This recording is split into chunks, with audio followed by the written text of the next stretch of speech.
बनता है प्रत्यास्थ संघटक किसे कहते हैं। इसको इंग्लिश में बोलेंगे व्हाट इज परफेक्टली इलास्टिक होगा, इलास्टिक नहीं, perfectly elastic, in elastic, perfectly in elastic collagen. ठीक है, इसका आंसर देखें। वह संघट जिनमें, वह संघट जिनमें संघट करने वाले पिंड, संघट करने वाले पिंड आपस में जुड़कर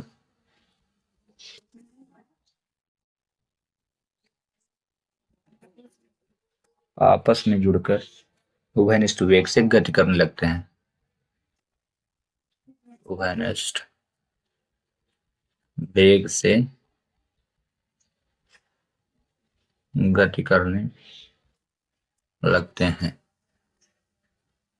पूर्णतः प्रत्यास्थ संघट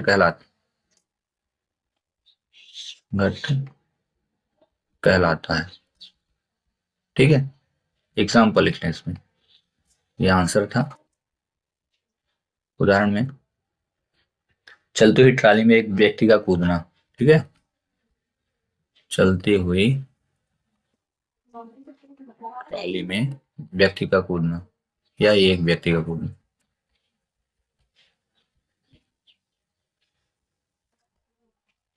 कूदन। रही विशेषताओं की बात, इसमें लिख लें दो विशेषताएं, एक और दो। ठीक है, यहाँ पे लिख लें, हेडिंग डाल लें विशेषताएं। पहला लिख लें, निकाय का रेखीय एक संरक्षित रहता है और गतिज ऊर्जा संरक्षित नहीं रहती। ठीक है, इसमें रेखीय संवेग संरक्षित रहता है। ठीक है, और लिख लें इसमें गतिज ऊर्जा संरक्षित नहीं रहती, नहीं रहती है। ठीक है, बस इनफ। संरक्षी बल किसे कहते हैं, बहुत इंपॉर्टेंट क्वेश्चन है। अगर ये क्वेश्चन आता है 2 अंक आएगा, तो संरक्षी और असंरक्षी बल दोनों को आप पढ़ लीजिएगा, साथ ही साथ इनकी विशेषताएं जरूर पढ़ लीजिएगा। ठीक है, इट्स वेरी इंपॉर्टेंट क्वेश्चन। तो मैं इसका आंसर आपको बता देता हूं। वह बल जिनके अंतर्गत किया गया कार्य, इसका आंसर लिख लें, वह बल जिनके अंतर्गत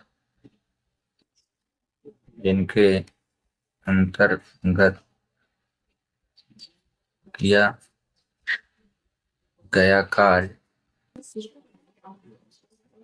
पथ की प्रकृति पर निर्भर नहीं करता, पथ की प्रकृति पर निर्भर नहीं करता, अपितु वस्तु की प्रारंभिक स्थिति, अपितु वस्तु की प्रारंभिक स्थिति और अंतिम स्थिति पर निर्भर करता है, स्थिति पर निर्भर करता है, संरक्षी बल कहलाता है, संरक्षी बल कहलाता। बस ठीक है, इसका एक उदाहरण लिख लीजिए। उदाहरण, गुरुत्वाकर्षण बल एक संरक्षी बल है। गुरुत्वाकर्षण बल एक संरक्षी बल है। बस ठीक है, संघटक किसे कहते हैं। ठीक ना, what is in elastic collision, तो इसका आंसर आप लिख लें, वे संघट्ट जिनमें रेखीय संवेग संरक्षित रहता है किंतु गतिज ऊर्जा संरक्षित नहीं रहती, जस्ट अपोजिट रहता है प्रत्यास्थ संघट्ट का, ठीक ना। वह संघट्ट जिनमें रेखीय संवेग संरक्षित रहता है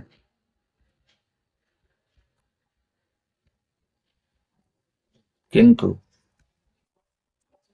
गतिज ऊर्जा संरक्षित नहीं रहती,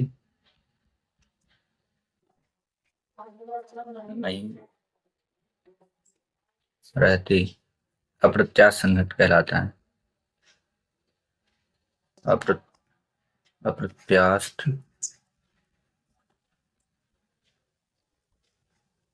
संघट्ट कहलाता है, ठीक है। उदाहरण लिख लें इसमें।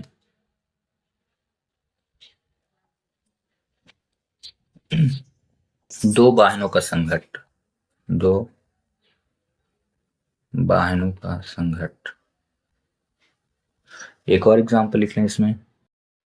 किसी गेंद का फर्श में संघट्ट, किसी गेंद का फर्श में संघट्ट, ठीक है।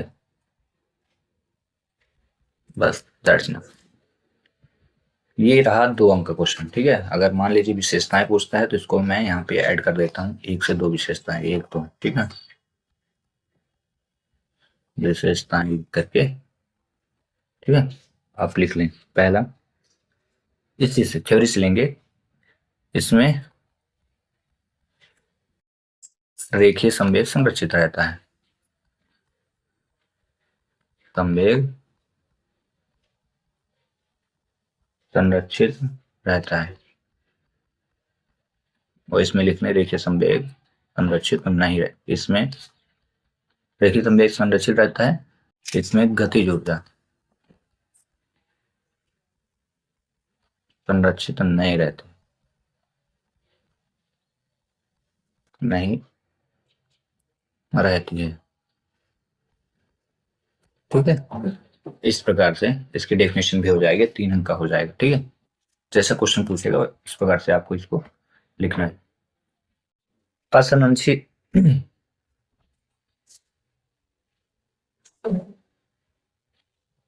चलिए देखते हैं इस क्वेश्चन का आंसर। असंरक्षित बल किसे कहते हैं, तो इंग्लिश में से बोलते हैं what is a non conservative force, ठीक है।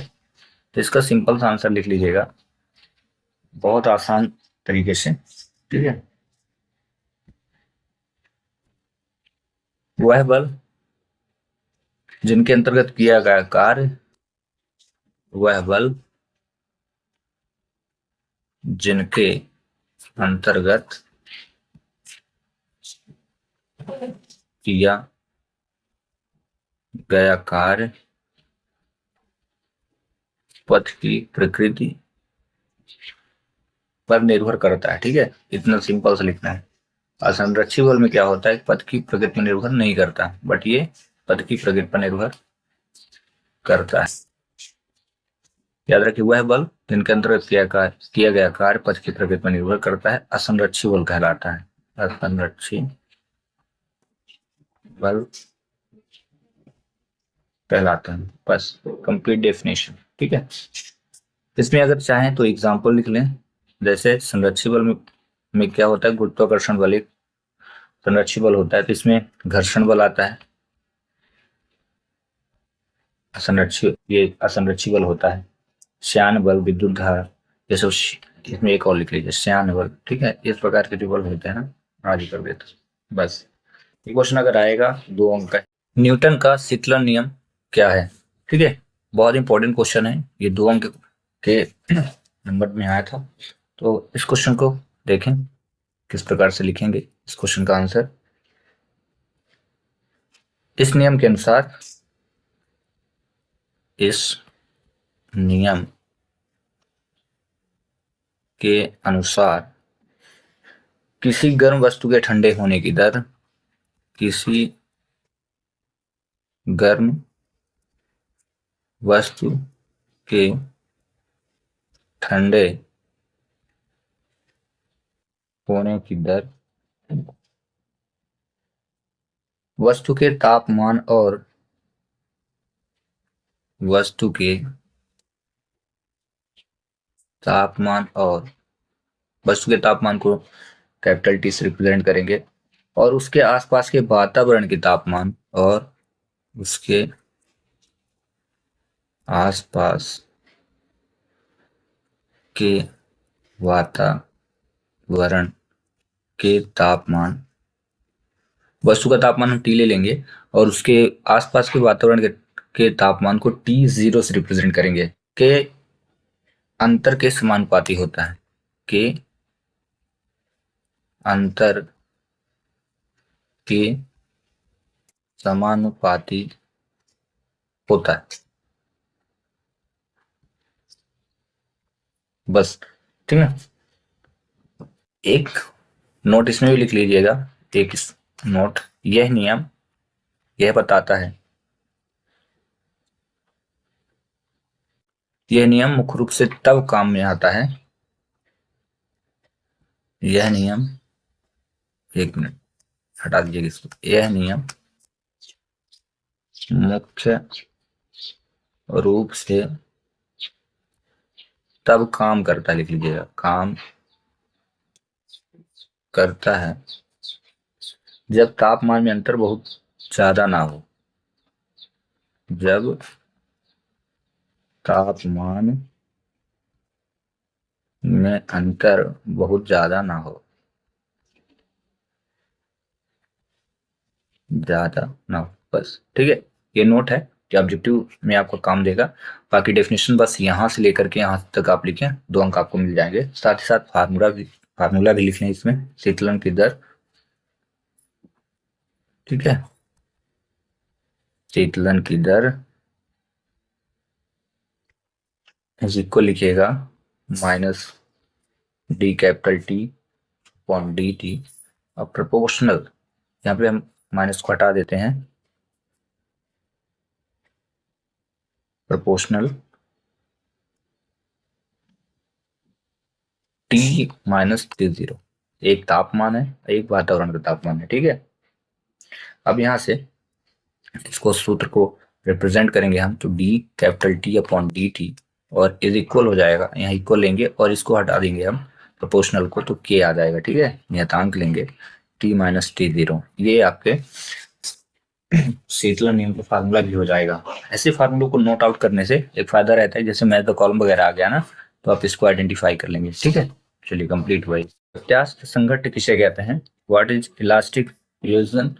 इसका वेरी इंपॉर्टेंट ये क्वेश्चन है, ठीक है। इसका आंसर देखें,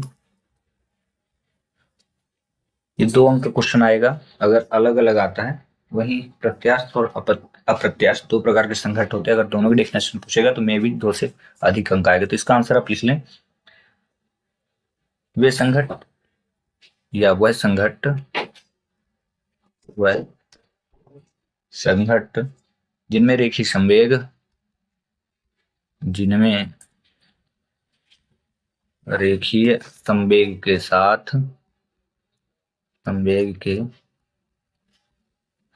साथ गतिज ऊर्जा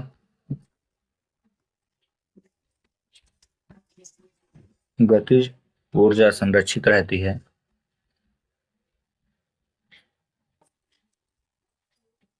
गतिज ऊर्जा भी यहाँ लिख दीजिएगा, गतिज ऊर्जा भी संरक्षित रहती है, प्रत्यास्थ संघट्ट कहलाता है, प्रत्यास्थ संघट्ट कहलाता है। बस कंप्लीटेड। बट यहाँ पे एक आध विशेषताएं इसकी लिख दीजिएगा, उदाहरण लिख दीजिएगा, ठीक ना। तो उदाहरण लिख देता हूं मैं, ठीक है। जैसे कांच की गोलियों का संघट्ट, कांच की गोलियों का संघट्ट, ठीक है, ये प्रत्यास्थ संघट्ट होता है। एक और एग्जाम्पल लिख लीजिए, हाथी की दांत की गोलियों का संघट्ट, ठीक है, हाथी के दांत की गोलियों का संघट्ट,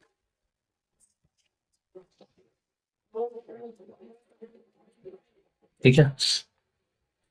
रही बात ये 2 अंक आएगा तो सिर्फ इतना आएगा, अगर 3 अंक आएगा तो उदाहरण और इसकी विशेषताएं भी आएंगे, तो आप इसके साथ साथ इनकी विशेषताएं जरूर लिखें। तो एक विशेषता में 1-2 विशेषताएं, मतलब ये क्वेश्चन को मैं कंप्लीट कर देता हूँ 3 अंक तक के लिए। जिस प्रकार से आएगा उसी प्रकार से आप लिख दीजिएगा। अगर डेफिनेशन आती है तो बस डेफिनेशन लिखें, उदाहरण आता है तो उदाहरण लिखें, या फिर विशेषताएं आ गई तो इसको भी आप कनेक्ट करें। तो पहला लिख देता हूं, इसमें इस संघटन में या इसमें रेखीय संवेग संरक्षित रहता है। रेखीय संवेग संरक्षित रहता है। डेफिनेशन से ही आप उठा सकते हैं, क्योंकि डेफिनेशन में लिखा है रेखीय संवेग के साथ साथ गतिज ऊर्जा भी संरक्षित रहती है, तो दूसरा आप इसमें लिख लें, गतिज ऊर्जा संरक्षित रहती है इसमें या इस संघटन में, इसमें गतिज ऊर्जा संरक्षित रहती है।